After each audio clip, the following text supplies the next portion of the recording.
Hello, my name is Bridget, and today I'll be reviewing the Disney television show, The Owl House. The Owl House is focused on Luz Noceda, a 14-year-old Dominican-American girl who accidentally becomes trapped in a world of demons called the Boiling Isles, and is taken in by outlaw Ida the Owl Lady and small demon King. On the way, Luz meets many friends and goes on adventures. She eventually must stop the evil Emperor Belos from his mysterious Day of Unity, as well as finding a way back to her mother in the human realm. Although some don't approve of the diverse representations in the show, I think that it's very well made. The animation is charming, the characters are likable, and there are hardly any filler episodes, making for a fast-paced plot.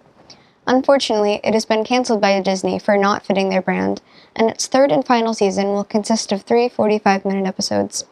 Me and many others agree that this cancellation is unfair to the show, its fans, and its creator, Dana Terrace. It is currently on hiatus after finishing Season 2, and there is not enough time in the third planned season to wrap up the plot. This is probably in my top 3 television shows.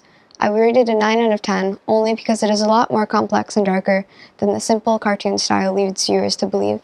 My name is Bridget, and this was my review of The Owl House.